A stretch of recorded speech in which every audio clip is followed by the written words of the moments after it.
अनन्तकोटि ब्रह्माण्डनायक राजाधिराज योगिराज सच्चिदानन्द सद्गुरु श्री साईनाथ महाराज की जय।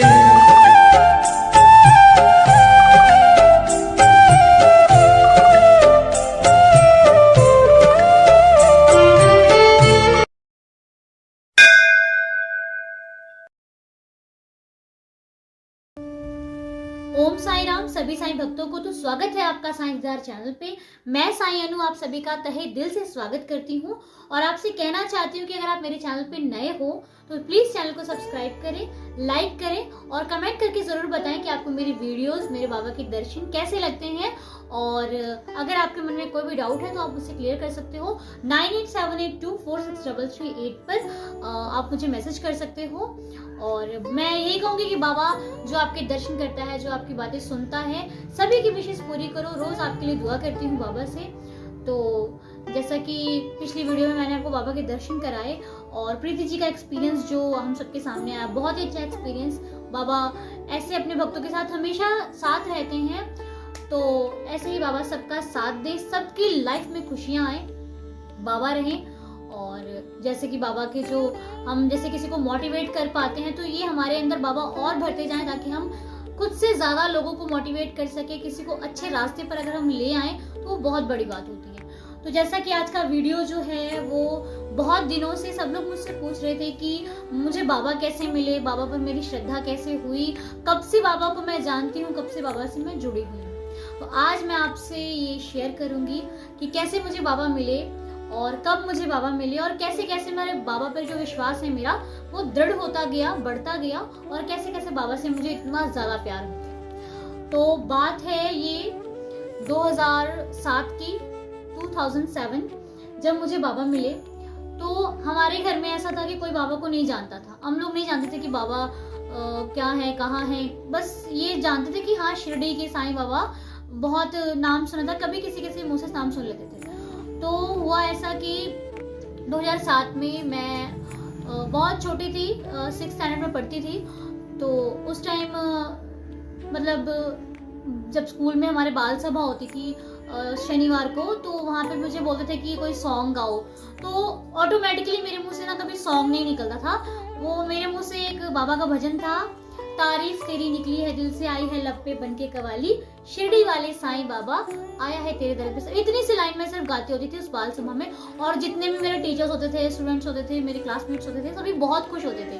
तो बचपन से वो कड़ी जुड़ी हुई थी, लेकिन इतना विश्वास नहीं था बाबा पे, इतनी श्रद्धा नहीं थी कि हाँ ऐसा कुछ होता है। यहाँ तक कि मुझे ऊदी के बारे में भी पता नहीं था कि ऊदी भी होती है बाबा की, जो जिस संजीवनी बूटी हमारी होती है, मुझे इसके बारे में भी नहीं पता था। यहाँ तक कि हमारी किसी फैमिली को भी नहीं पता था। तो मेरे जो भैया थे वो बाबा का कैलेंडर लेकर आए, तो वहाँ पे वॉल पे लगा दिया गया। लेकिन वही था ना कि इतना कुछ नई नॉलेज थी क्या है, बस साईं बाबा पता था कि साईं बाबा हैं, तो वो कैलेंडर लगा दिया दीवार पे। वो कैलेंडर ऐसा था, बाबा का स्वरूप ऐसा था उसमें कि वो इतनी स्माइल करते थे कि देख के मतलब अट्रैक्शन बढ़ जाता था उनकी तरफ। लेकिन जब जानते ही नहीं थे तो कुछ मानने की बात ही नहीं थी। फिर धीरे धीरे चलता गया। तो ऐसे ही ना मेरा जो छोटा वाला भाई था वो एक बार शिरडी गया। तो उसने बोला कि मुझे शिरडी जाना है। तब भी हम लोग कोई नहीं जानते थे, तो उसने बोला मुझे शिरडी जाना। हमने बोला जाओ भैया, सब लोगों ने एग्री करके वो शिरडी गया। तो जब वो शिरडी गया तो वहां से वो दर्शन किया उसने, और वो एक ही दिन दर्शन करके वापस आ गया। तो वो जब वापस आया था तो ये बाबा का स्वरूप है। ये फर्स्ट टाइम ये हमारे बाबा घर पे आए थे। ये बाबा वो शिरडी से लाया था, तब हमारे घर में सिर्फ यही एक फोटो थी बाबा की और अदरवाइज कोई नहीं था। और एक कैलेंडर था जो लगा हुआ था। उसके अलावा बाबा हमारी लाइफ में नहीं थे और ना श्रद्धा थी, ना विश्वास था। बस ये जानते थे कि ये शिरडी से बाबा आए। तो इनको हमने मंदिर में, तब से हमारे मंदिर में बाबा बैठे हुए हैं। हमें नहीं पता था कि बाबा आज इतना बड़ी जगह बना लेंगे, हमारे दिल में जगह बना लेंगे, हमें इनके अलावा और कुछ दिखाई नहीं देगा, तब हमें नहीं पता था। तो ऐसे वो शिरडी गया।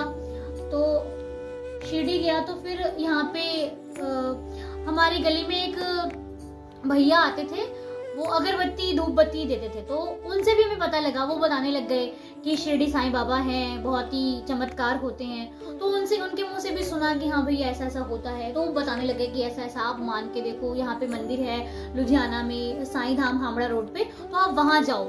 तो हम लोग उतना विश्वास नहीं था, लेकिन जब वो बताने लग गए एक्सपीरियंस, लाइक जैसे हम एक दूसरे को बताते हैं, तो उन्होंने भी एक्सपीरियंस बताया, तो हमें लगा कि हाँ एक बार जाना चाहिए। तो हम लोग वहाँ पे गए। साईं धाम बहुत अच्छा मंदिर है, मैंने आपको दर्शन भी कराए हुए हैं पिछली वीडियोस में, मैं लिंक में डिस्क्रिप्शन में लिंक डाल दूंगी, आप जाके दर्शन कर लेना बाबा के। तो वहाँ पे हम लोग दर्शन करने गए, बहुत अच्छा लगा दर्शन करके। तो वहाँ से जब आए तो फिर क्या हुआ था कि मैं बाबा को, जैसे घर पे होती थी तो बाबा की पूजा करती थी। फिर पता लगा कि गुरुवार के व्रत भी रखे जाते हैं। तो वो एक साल बीत गया, 2007 से मैं 2008 में आई। 8 में मैंने बाबा के व्रत किए। तो व्रत करती थी मैं बाबा के, बिल्कुल श्रद्धा से करती थी, वहाँ ज्यादा विश्वास नहीं था। जैसे कि हम किसी को जानते हैं ना कि हाँ भाई ये इंसान है, लेकिन उसके बारे में डीपली नहीं जानते थी मैं। तो वही मेरे बाबा का हाल था कि मैं डीपली बाबा को नहीं जानती थी, लेकिन हाँ मैंने व्रत भी किए, व्रत किया, उद्यापन किया। तो तब मेरा ये हाल था कि जैसे लाइट भी चली गई तो बाबा लाइट दे दो, लाइक कॉल किया कि बाबा लाइट दे दो, लाइट नहीं है तो लाइट आ जाती थी। तो ये विश्वास बाबा बढ़ा रहे थे, बाबा मुझे अपनी तरफ खींच रहे थे, हमारी फैमिली को खींच रहे थे। तो लाइट दे दी बाबा, लाइट आ गई, और यूं ही मतलब कॉल पे लगे रहे रात को बाबा से, बाबा ये बाबा वो, बुद्धि तो थी नहीं, ऐਵੇਂ ही लगे रहते थे बाबा से। तो वो चलता गया। तो धीरे धीरे विश्वास जो था वो बढ़ रहा था, श्रद्धा बढ़ रही थी, लेकिन हम लोगों को पता नहीं लग रहा था। तो फिर क्या हुआ, तब मैं आपको बताऊं कि हमारा जो घर था वो बिल्कुल बना नहीं था, सिर्फ एक रूम बना हुआ था और बाहर ऐसे खुला हुआ था, कुछ नहीं था। तो जब मैं व्रत करती थी उसकी टाइम की बात है कि मेरा व्रत पूरा हो गया, उद्यापन हो गया था। तो हम लोग बाबा से उस टाइम कहते थे कि अगर बाबा में शक्ति होगी तो हमारा घर भी एक दिन बन जाएगा। तो एक दिन क्या हुआ, मेरी मम्मा सो रहे थे, तो उस टाइम हमारे पास बेड भी नहीं था, तखत टाइप पड़े हुए थे, वो लकड़ी के यूं ही लगे होते थे, बेड भी नहीं था। तो वो बाबा आए, मम्मा के सपने में बाबा आते हैं, वही रूप, वही फकीरी अवतार में बाबा आए। और बाबा ने उन्होंने बोला कि, क्या बोला था मम्मी आपने?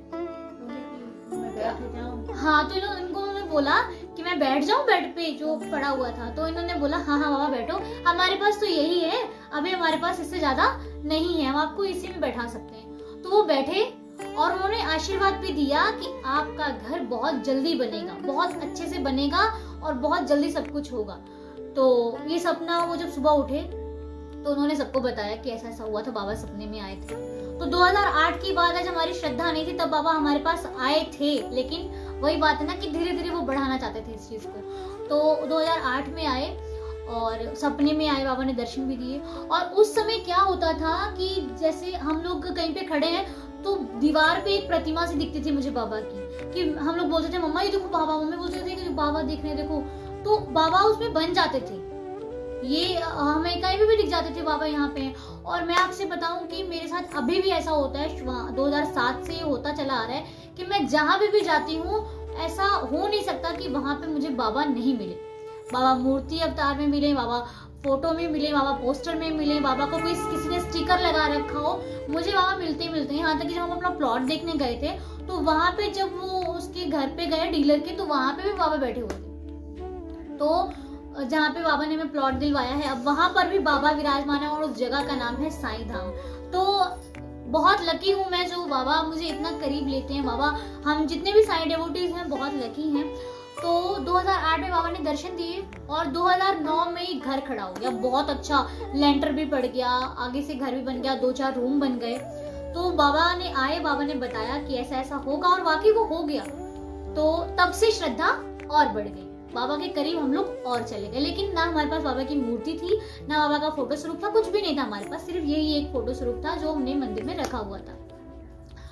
और फिर क्या हुआ, उसके बाद चलते मेरे जो पापा थे वो बाबा पे बिल्कुल बिलीव नहीं करते थे, वो बाबा को बिल्कुल नहीं मानते थे। इवन इतना कहते थे कि इस घर में बाबा की फोटो नहीं होनी चाहिए, बाबा भगवान नहीं है, बहुत कुछ बोलते थे वो बाबा के बारे में। लेकिन मेरे मम्मा की, मेरे भाइयों की श्रद्धा थी बाबा पर, तो वो चलता रहा सिलसिला। लेकिन पापा के आगे कोई मंदिर में रख नहीं सकता था बाबा को, इसलिए हम लोग नहीं रख पाए।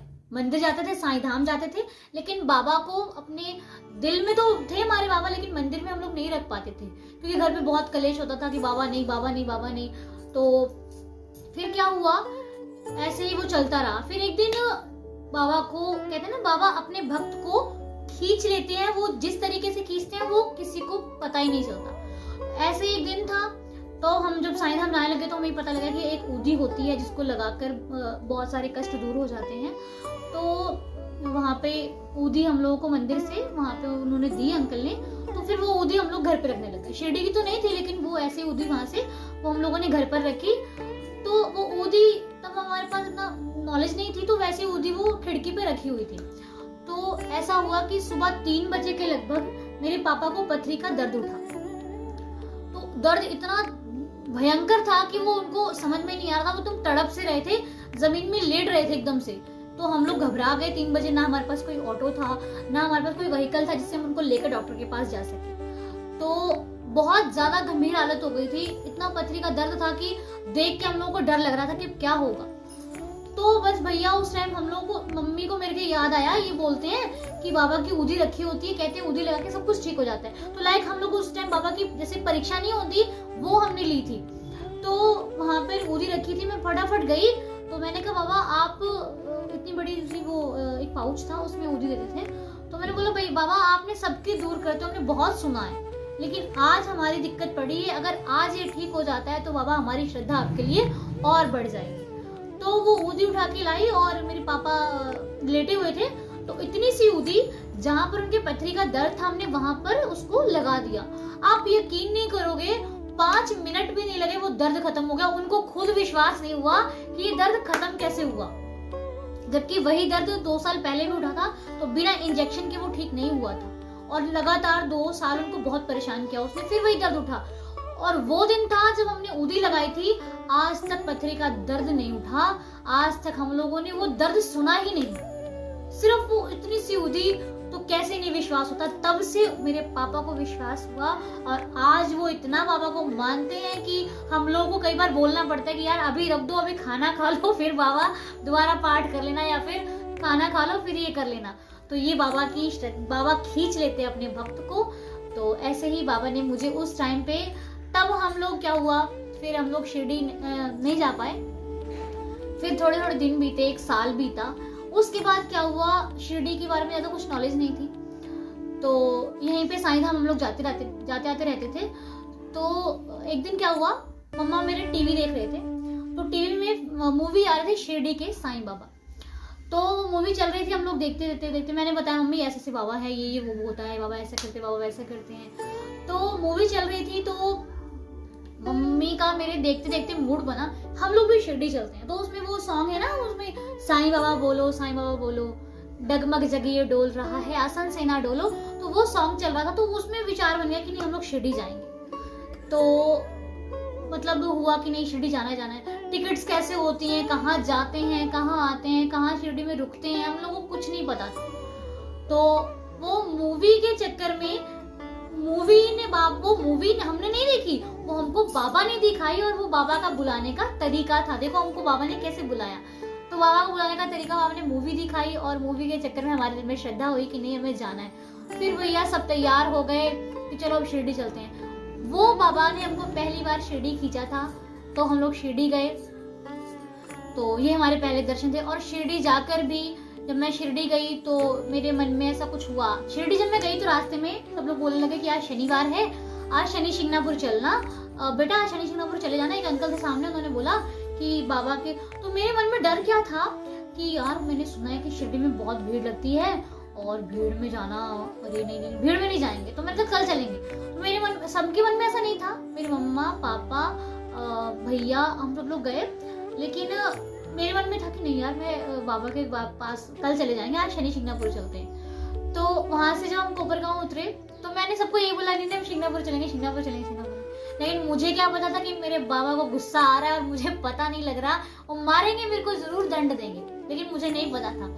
तो कोपरगांव से हमने वहां से जब हम शिरडी का पहुंचे तो वहां पे होटल में रुके। तो होटल में जब हम लोग गए तो सब लोगों ने मेरी बात मान ली कि शनि शिंगणापुर चलते हैं। तो सब लोग तैयार हो गए कि शनि शिंगणापुर ही चलेंगे। लेकिन मेरी मम्मा बोल रहे थे नहीं हम बाबा के पास आए तो बाबा के पास पहले चलते हैं, लेकिन नहीं, मेरे मन में डर बैठा था, मेरे मन में पाप था, वो मुझे नहीं जाने दे रहा था बाबा के पास। तो क्या हुआ, मैं जब रोड पे आई तो वहां पे एक जूस वाला था, उसने बोला कि नहीं नहीं तुम पहले बाबा के पास जाओ, फिर कल चिंगनापुर चले जाना, जब बाबा के लिए आए तो बाबा के दर्शन करो। फिर भी ऐसे ही मेरा मन पापी था कि वो बोला था नहीं तुम शनि चिंगनापुर जाओ, बाबा के पास नहीं जाना। तो वहां से जब मैं निकली तो जैसे मम्मी ने बोला नहीं अब बाबा के पास चलते, तो बाबा के पास चलने का मेरा मन भी कर चलो यार अब सब लोग कह रहे हैं तो चलते हैं, लेकिन मन मेरा नहीं था बाबा के पास जाने का। तो भैया जैसे मैंने रोड क्रॉस की, मेरी आंखें खुली हैं लेकिन आंखों से कुछ दिखाई नहीं दे रहा, मेरी आंखों यहाँ बिल्कुल ब्लैक ब्लैक हो गया, मुझे समझ में नहीं आ रहा कि हो क्या रहा है मेरे साथ। मैंने मम्मा को पकड़ा कि नहीं पकड़ा मुझे याद नहीं, और मैं वहां पे गिरने वाली थी तो इन लोगों ने मुझे पकड़ा और पकड़ के थोड़ी दूर जाकर मुझे बैठा दिया। वहां पे एक नारियल पानी की वो शॉप थी, तो वहां पे मुझे बैठा दिया। तो उस टाइम मेरे को कुछ समझ में नहीं आ रहा था मैं कहाँ हूँ कहाँ नहीं हूँ, बस मुझे था कि मैं बेहोश हूँ, मुझे कुछ दिखाई नहीं दे रहा, मेरा पूरा शरीर बिल्कुल काम करना बंद कर दिया था। तो वहां पे मैं बैठी तो वो नारियल पानी पिया मैंने, तो नारियल पानी पीते पीते मुझे ऐसे कोई कह रहा है कि ऊधी रखी है ऊधी खा ले। तो आप मानोगे कि हम लोग, ऐसे मैंने आपको बताया था कि मैं जहाँ जाती हूँ ऊधी साथ लेकर जाती हूँ, तो तब भी ऊधी साथ में लेकर गए थे, लेकिन ऊधी ही बैग में थी और बाकी सारा फोन वगैरह सब कुछ हमने होटल के रूम में रख दिया था। सिर्फ ऊधी को रखनी भी चाहिए तो ऊधी नहीं गई थी, ऊधी बैग में पड़ी। तो मुझे किसी ने बोला कि तू ऊधी खा ले, तो मैंने मम्मी को बोला मम्मी नारियल पानी छोड़ा मैंने कहा मेरे को ऊधी दे दो थोड़ी सी। और आप यकीन नहीं करोगे, मैंने जैसे ही ऊधी खाई थी वैसे मेरी बॉडी में एकदम जैसे एनर्जी लेवल बढ़ गया हो और मैं वहां पे खड़ी हो गई, सब कुछ खत्म, बॉडी में जो दिक्कत थी वो भी खत्म, सब कुछ खत्म हो गया। और ऊधी खाते ही तो ये बाबा गुस्सा हो गए थे, बाबा ने मुझे वहां पे सबक सिखाया कि नहीं मतलब जो है उसके लिए पहले जाओ। और बाबा ने श्री साईं सचरित्र में भी ऐसा लिखा है कि अगर बाबा के लिए हम जा रहे हैं तो पूरी श्रद्धा से जाएं और कभी किसी से पैसे उधार लेकर नहीं जाओ। बाबा के पास जा रहे हो तो खुले दिल से जाओ, बाबा खुद इंतजाम करते हैं, बाबा खुद सारी व्यवस्था करते हैं। तो ऐसे ऐसे बाबा मुझे छोटे से मिले और बड़े बड़े तक मुझे बाबा ने हर रोज एक एक्सपीरियंस दिया, हर रोज एक चमत्कार होता है मेरे साथ। जब मैं बाबा को फील कर लेती हूँ, मेरे कोई भी काम नहीं होता तो बाबा हर जगह मेरे साथ होते हैं। मेरे को लगता है कि नहीं, जैसे कोई काम नहीं होता तो मुझे लगता है कि नहीं अगर मुझसे नहीं होगा तो मेरे बाबा जरूर कर देंगे। मैं कभी अब पहले मुझे लगता था कि मैं नेगेटिव सोच लेती थी कि नहीं ऐसा नहीं हो सकता, लेकिन अब मैं नेगेटिव मेरे दिमाग में आता ही नहीं है, हमेशा मुझे पॉजिटिव ही लगता है कि नहीं अगर ये काम मुझसे नहीं हो रहा है, अगर ये काम अभी नहीं हो रहा है तो डेफिनेटली ये काम थोड़े दिनों बाद होगा और इससे बेटर होगा, इससे बेस्ट होगा। तो वो ज्यादा होता है, क्योंकि जब हमें कोई चीज नहीं मिलती या फिर हम चाहते हैं ये चीज मिलना और आपकी पसंदीदा चीज होती है वो आपसे छूट जाए तो ये सोचना कि ये आपके लिए अच्छी नहीं थी, जो आगे आने वाला है, जो बाबा देने वाले हैं वही आपके लिए सबसे अच्छा है। और वो जैसा भी हो उसे स्वीकार करो, उसको मंजूर करो और उससे ही प्यार करो। बाबा ने कहा है कि जो तुम्हारे पास है उसी में संतोष करो, वही तुम्हारे लिए सबसे अच्छा साबित होगा। आज हमको नहीं पता लगता कि ये चीज हमारे लिए अच्छी है, हम सिर्फ उसमें भागते हैं जिस पर हमारा दिल आ जाता है, जो चीज हमें अच्छी लगती है, लेकिन आने वाले टाइम पे वो चीज हमें बहुत नुकसान देती है। ये हमें नहीं पता होता, हमारे मालिक को पता होता है, इसीलिए वो चीज हमसे छुड़वा कर हमें अच्छी चीज प्रोवाइड करता है, अच्छी चीज हमें देता है। तो इसीलिए मेरी ये लाइफ स्टोरी थी। अगर मुझसे कुछ बीच में छूट गया होगा तो मैं नेक्स्ट वीडियो में जरूर आपके साथ शेयर करूंगी। ये मेरा पार्ट 1 था मेरी लाइफ का, जो मुझे बाबा कब से मिले। और इस बीच भी मेरा इतने सारे मेरिकल हुए हैं कि मैं अभी एक वीडियो में तो नहीं बता पाऊंगी। और मैं ऐसे ऐसे पार्ट 2 करके पार्ट 3 करके आपके सामने लेके आऊंगी कि कैसे कैसे मेरी लाइफ में प्रॉब्लम्स ने घेरा, प्रॉब्लम्स आती थी, ऐसी ऐसी दिक्कत आई है कि बिल्कुल हार जाता था मन कि अब कुछ हो ही नहीं सकता, लाइफ बिल्कुल स्टॉप हो गई है। मुझे लोगों ने तक कहा कि अन्नू हमें तो लगता है तुम्हारा क्या होगा, लेकिन हमारे मुंह पर एक ही चीज रहती थी कि जब साईं है तो सब कुछ होगा। तो वाकई वो चीज हुई। मैंने आपको बताया था कि मेरा घर जब ऐसा था तो लोग मुझे कहते थे अरे तुम्हारा घर कैसा है ये वो, तो वो भी बाबा ने कंप्लीट कर दिया। जब कोई मुझे ताना देता है ना कि लाइक तेरा ऐसा है, तो वो मैं नहीं सुनती हूँ, मेरा साईं सुनता है और वो मुझे उससे अच्छी चीज देता है, उससे बेटर देता है और उस बोलने वाले का मुंह बंद कर देता है। तो ये थी मेरी बाबा की और मेरी स्टोरी, और बहुत सारे मिरेकल्स हैं इसके बीच में जो मैं आपके साथ धीरे धीरे शेयर करूंगी कि कैसे कैसे बाबा ने मुझे स्टैंड किया, कैसे कैसे बाबा ने मेरी परीक्षा ली, कैसे कैसे बाबा ने मुझे सिखाया कि हर चीज को कैसे कैसे फेस करना है। तो उसी तरीके से। और हाँ, लड़ी तो मैं बचपन में किसी से नहीं हूँ, मुझे लड़ना तो आता ही नहीं है। तो वो बाबा ने ऑटोमेटिकली मेरे अंदर एक सिस्टम बना रखा है, खुद के जैसा बना रखा है मुझे, कि कभी किसी को कुछ ज़्यादा नहीं बोला जाता तो वो चुपचाप सुन लो, वो खुद जवाब देने के लिए बैठा। तो ये थी मेरी लाइफ स्टोरी। आपको कैसी लगी हो मुझे कमेंट करके जरूर बताना। जो मुझसे छूट गया होगा पार्ट 2 में मैं आपके लिए जरूर लेकर आऊंगी। ऐसे ही श्रद्धा सबूरी बाबा ने मेरे अंदर भर दी, और बचपन से बाबा ने मुझे सब्र धीरे धीरे सिखाया, और आज मेरे अंदर बहुत ज्यादा सब्र हो गया है। मुझे कोई चीज नहीं मिले तो मैं कर लेती हूँ, मिल जाएगी, आज नहीं कल मिलेगी, मिलेगी जरूर। ठीक है, तो ये था मेरा पार्ट 1। पार्ट 2 जल्दी आएगा, नेक्स्ट गुरुवार तक आ जाएगा। तब तक के लिए ऐसे ही चैनल से जुड़े रहो, चैनल को सपोर्ट करते रहो। और हाँ, जो मैं साईं कष्ट निवारण का जाप करती हूँ, वो जो पहले कष्ट निवारण मैंने डाला था, वीडियो डाली थी पार्ट की, वो उससे थोड़ा सा अलग है। लेकिन जब मैं ये पाठ करती हूँ ना तो बहुत मुझे सुकून मिलता है, लाइक ऐसे मैं बाबा के बिल्कुल पास चली जाती हूँ। तो ये पाठ मैं आपके लिए बहुत जल्दी लेकर आऊंगी, आप मुझे कमेंट में जरूर बता देना। और कैसा वीडियो लगा मुझे कमेंट में जरूर बताएं, नहीं तो ओम साई राम जरूर लिखें। तो अगली वीडियो में मिलते हैं, अगले गुरुवार मिलते हैं, बाबा की इच्छा रही तो उससे पहले भी आ जाएंगे। तो सभी को मेरी तरफ से ओम साई राम। सभी स्वस्थ रहे, खुश रहे, बाबा के चरणों में अपना ध्यान लगाए रखें, और कोई भी डाउट होता है मुझसे क्लियर कर लो। Thank you so much. तो चलते हैं, ओम साई राम।